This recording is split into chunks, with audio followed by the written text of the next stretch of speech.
Hi, everyone. Welcome to the Mama Genius Hub podcast. We're here with Lucie Quigley, whose episode gets released today, 1 p.m. Central. And the title is Healing Through Release, A Mama's Guide to Letting Go and Thriving. So we're here to talk a little bit about that. But just if you're in the audience right now live with us at any point, feel free to top in the chat, ask a couple questions. We'd be happy to answer your question along the way. If not, we're just going to keep chit-chatting because that's what we do. Lucie Q and I have been having so much fun together, but this is new for me. So I'm finding her bio right now because I'm going to actually read it. I haven't read it in a long time to everyone. So before I can introduce her, let's do it properly.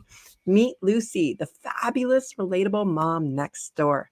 Just like countless others, she faced a midlife crisis, or what she calls a midlife meltdown. I love that. But Lucie wasn't willing to let the grips of midlife emotional turmoil keep her down. She took a leap of faith, embarked on her journey of self-discovery, and turned her darkest days into the greatest gifts. I want to hear all about that. Filled by her incredible transformation, Lucie leaped into action to connect and empower midlife moms through her successful podcast, The Roller Coaster of Midlife, which I have been a guest on, and the Stir-Sewing Guided Journal, Your Journaling Journey.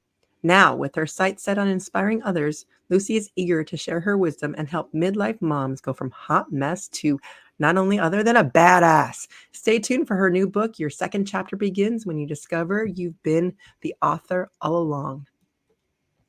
So I am so excited to have you. I feel like it's full circle because Lucie and I met as I was a guest on her podcast. And now, after all this time of us working together and just camaradeing, that I was able to finally say, here's my podcast. So I'm so excited to have her on here to celebrate it with me. Michelle, I want to start off. First of all, thank you for having me and congratulations. It isn't easy following your dreams. It takes courage and it takes dedication. And you and I have been sharing our stories, our challenges, and our triumphs of living a life of purpose.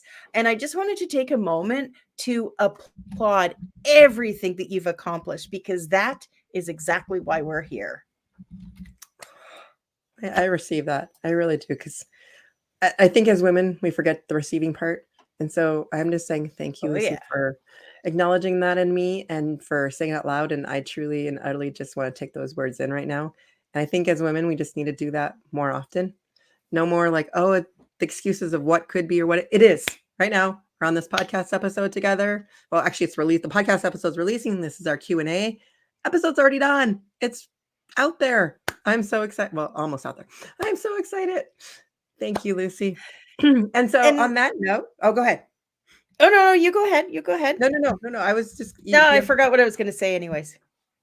I was just going to say on No, that no, note, let's fart. just dive right in because like we've had that conversation a lot about letting go of the trauma and the healing and just letting go of things. And so we're just going to kind of continue that. And if you're in the audience right now, hi there, first of all. Second of all, feel free to just throw your comments in the chat and questions. And we'd love to like dive into whatever you might be wondering or wanting to know. If not, again, like I said before, we're just going to keep chatting because that's what we do. And as we were getting ready for this call, we were talking about it's Christmas early for Lucie today. And I loved the way that you described what you were doing with the intention of your home. And I think that is so ingrained in the idea of letting go right now because it's creating something new with what we might think isn't that way. And so I want you to share that story. I'm putting you on the spot. I think for all of us, I think we need to take the time to realize that we really need to have our homes as our sanctuary, because this is where we come back. And, if you're working outside the home, or even, if you're working from home or stay at home mom, you still need that space enable for you to reconnect and recharge and to be the best version of yourself.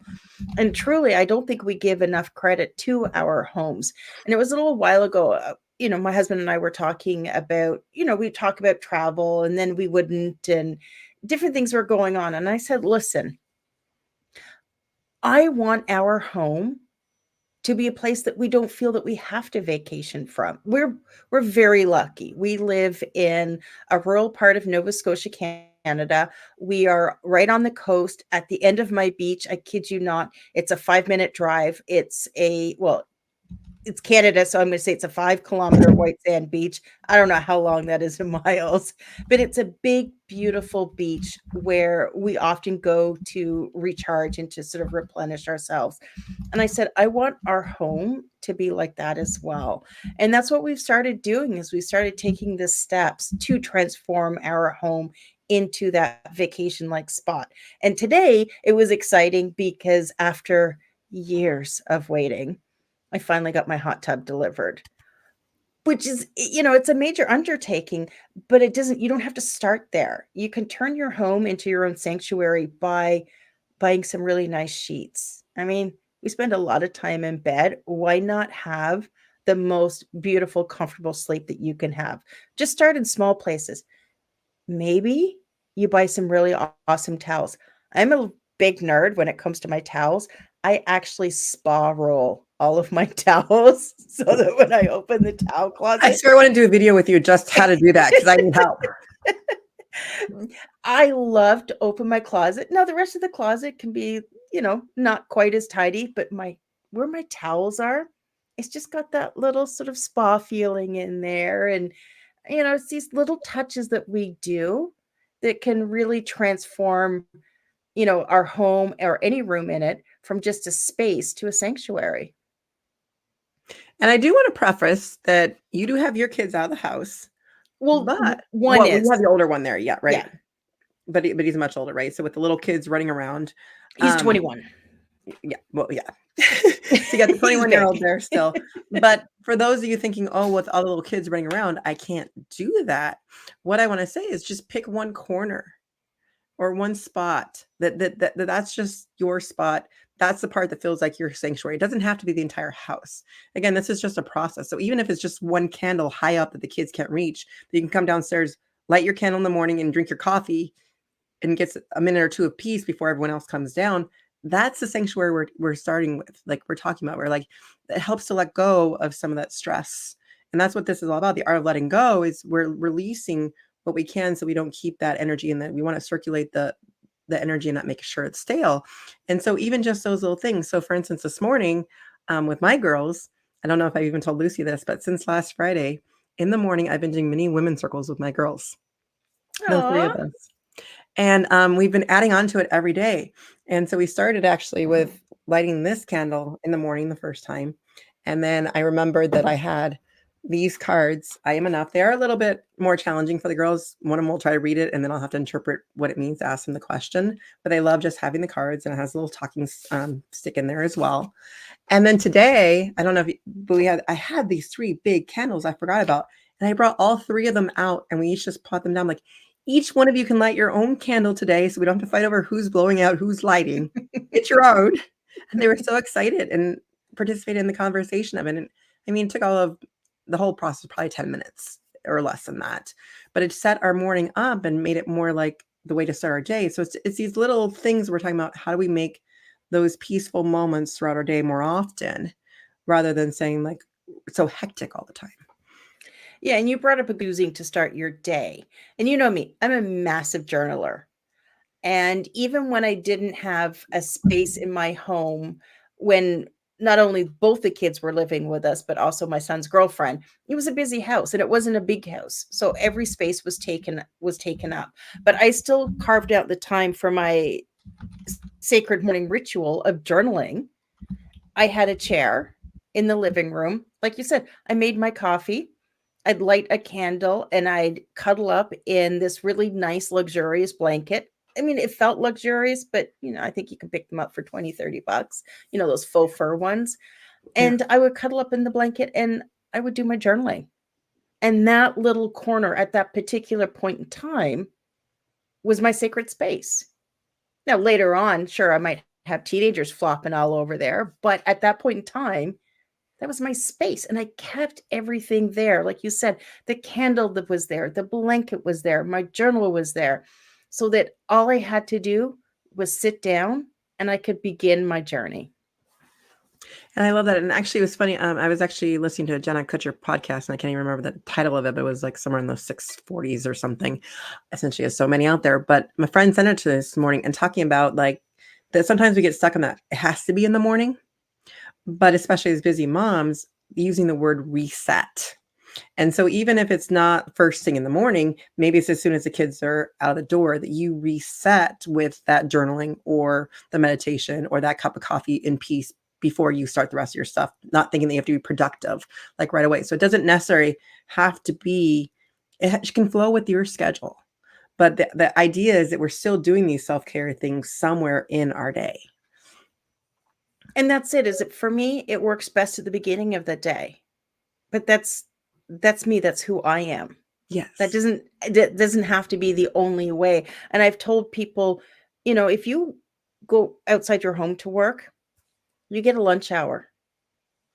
Instead of sitting in the lunchroom with colleagues that you probably don't have a whole lot about, you're probably sick of talking to all the time, you don't want to hear more of their stories or rehash what was on TV, go sit in your car.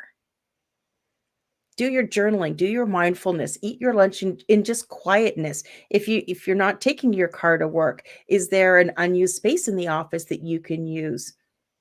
Is there someplace you can go, a park, a short walk away? Find those little times for yourself. And you'll really be able to see over the course of time how your life is transformed and how your mindset grows. I think that's just it. Is when we find these pocket of times and we start with whatever is working for us, that's what actually helps to release some of those traumas and limiting beliefs in us. Is that we're giving ourselves space to say, "Oh, that doesn't even make sense anymore. That's not who I am because I see it on paper, or I write down what my fears are in terms of whatever situation I'm in," and it makes the biggest difference. And so I think what you're saying is wherever is in your day, but the question right now is use your curiosity to look for what works in your schedule to make sure it happens and then pencil it in.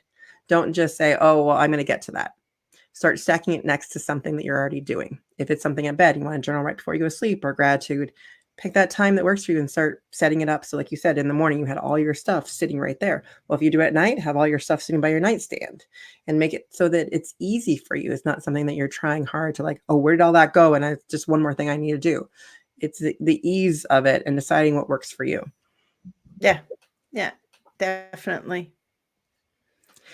And so in our opposite, wow, I've got a little tongue tied there. I'm That's okay. drinking I my had that tea. last week. I'm drinking my tea because it's like the throat's like after all these interviews have been going out. But you know what? I am not stopping because we're gonna get this. Want to get as much as we can out and talking to all you wonderful women and moms. It's so rejuvenates my spirits. I'm hoping it's doing the same for the audience as well. And in fact, I'm not hoping. I know those that are listening out there are getting some substance from today. And so, tell us a little bit more about your journey in this process. I know that the episode that we did, we were doing. So I'm going to preface that the episode that is released today is something that we were doing in between the midst of talking back and forth. So it wasn't necessarily your typical tell me your story and all this. So let's make sure that the audience does know your story. So my story begins at about 44, and I hit a tipping point, and the tipping point was my son, our oldest son, getting ready to go away for university. And what that did is that really made me start to question who I was, because I realized that our youngest son would also soon be moving away and going away to college or university. And that made me turn inwards and start looking at, well, who am I beyond being wife and mom? I didn't realize that it was actually an identity crisis that I was going through. And the scary part is I didn't know. I had no clue of who I was beyond being wife and mom. And I think that's because a lot of us Gen X women, we move very quickly from being daughters to wives to mothers. And we never really had that time in between to really discover who we are.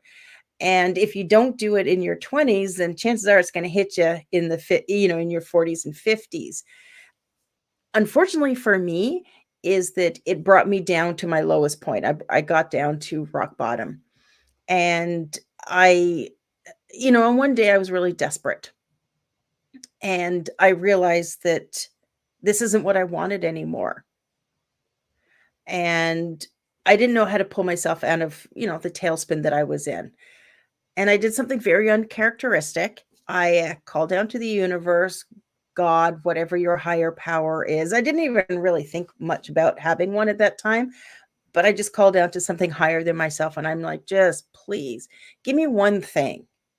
Give me one thing that I can do right now to pull myself out of this tailspin.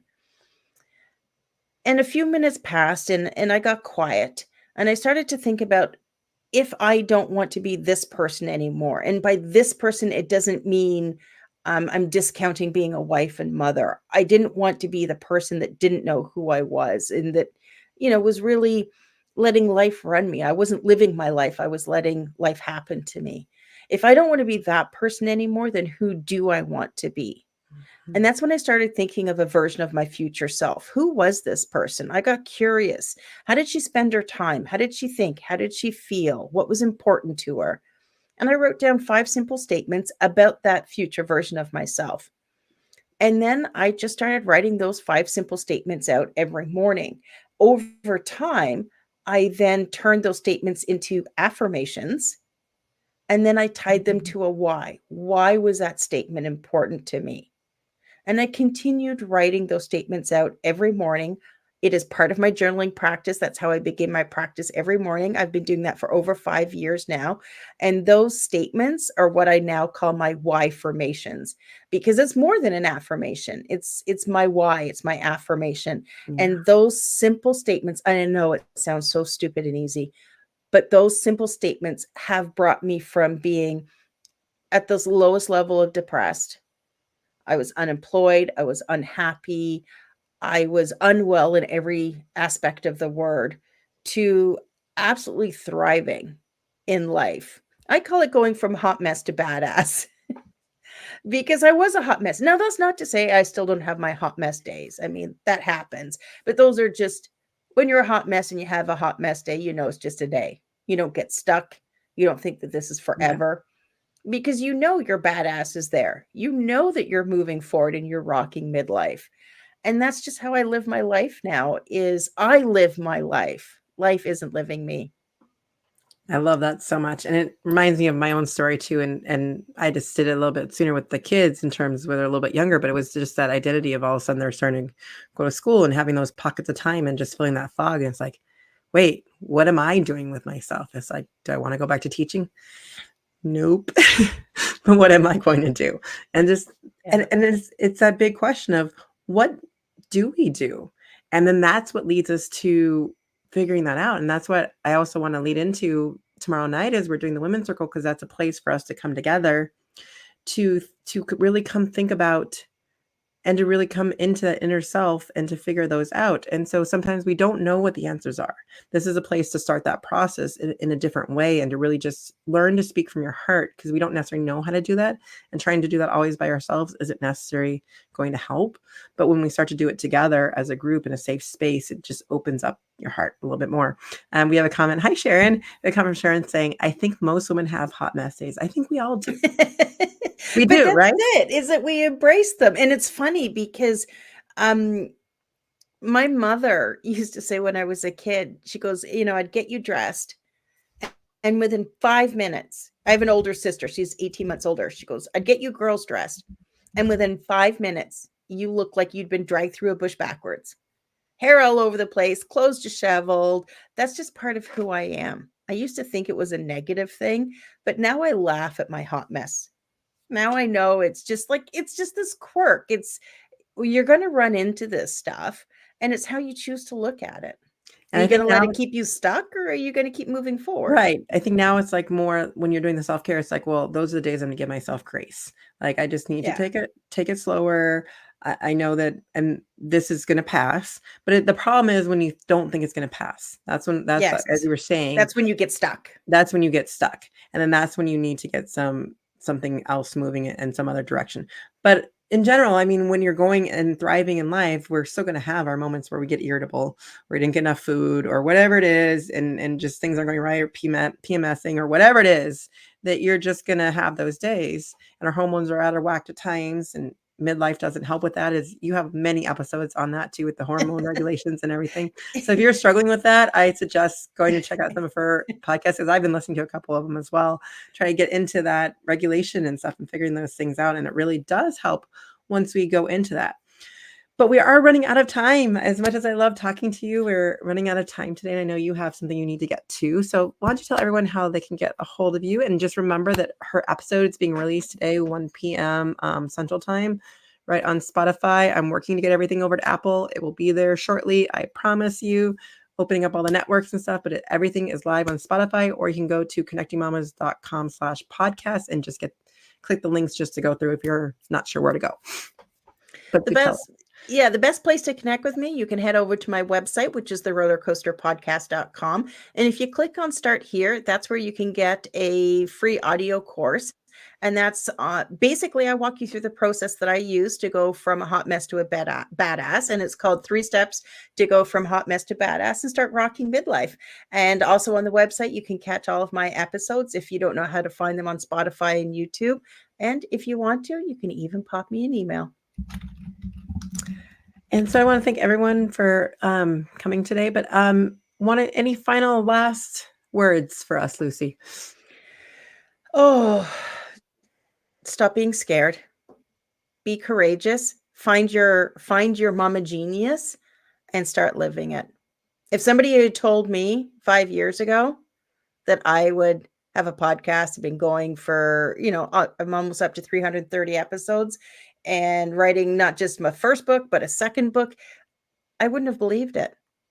But I did it because I had the courage to find my mama genius and I started living it.